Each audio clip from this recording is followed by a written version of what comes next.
Bueno, vamos a meternos de lleno en esto. Cuando pensamos en estar enfermos, lo primero que se nos viene a la mente es el cuerpo, ¿cierto?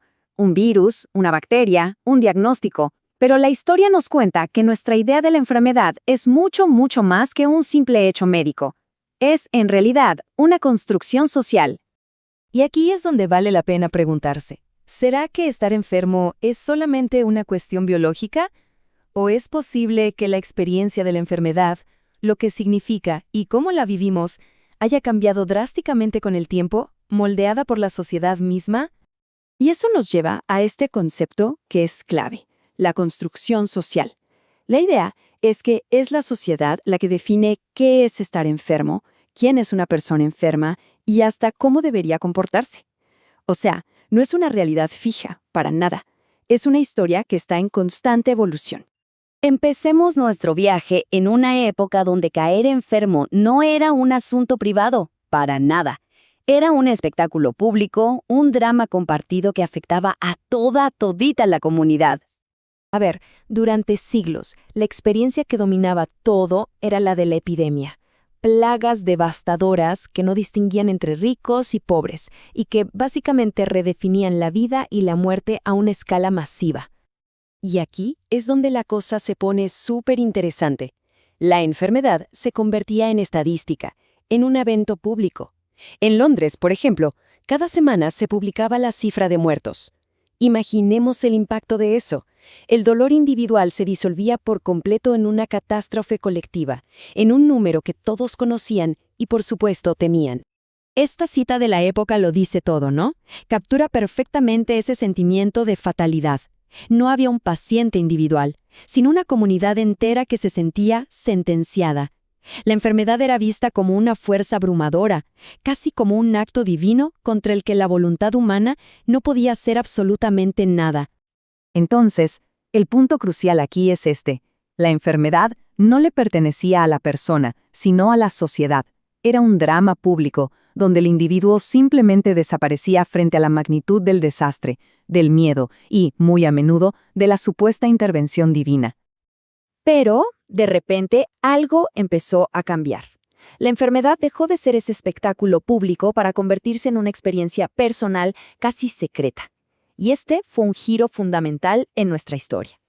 Esta tabla nos muestra la transformación de una manera brillante. Fíjense en el contraste. La peste era pública, visible, un destino colectivo. La tuberculosis, en cambio, era privada, oculta, una condición que se integraba al carácter de cada persona.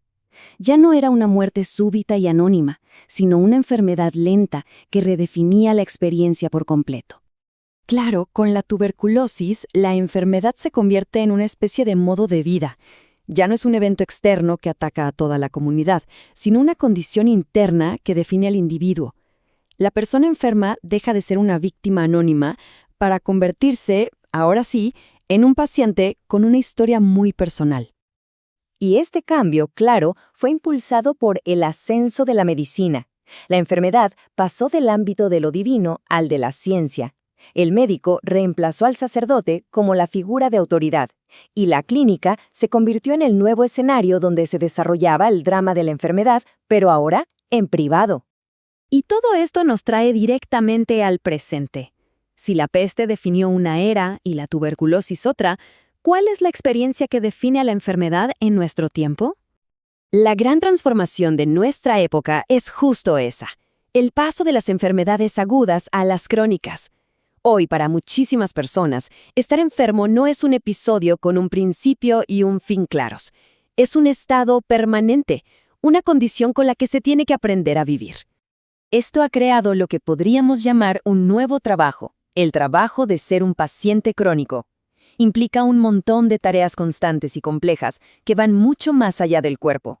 Abarcan todos los aspectos de la vida, desde la logística del día a día hasta tener que redefinir quién se es.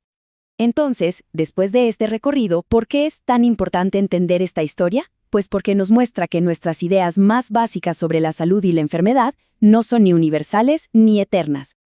Hemos visto cómo el significado de estar enfermo ha pasado de ser un destino colectivo dictado por los dioses a una lucha individual definida por la medicina y hasta convertirse en un proyecto de gestión a largo plazo. Es, de principio a fin, una historia social. Y esto nos deja con una pregunta que es fascinante para el futuro. O sea, con los avances en genética, la inteligencia artificial, la extensión de la vida, ¿qué nuevo capítulo estamos a punto de escribir en la historia social de la enfermedad? La respuesta, sin duda alguna, seguirá siendo mucho, pero mucho más que una simple cuestión de biología.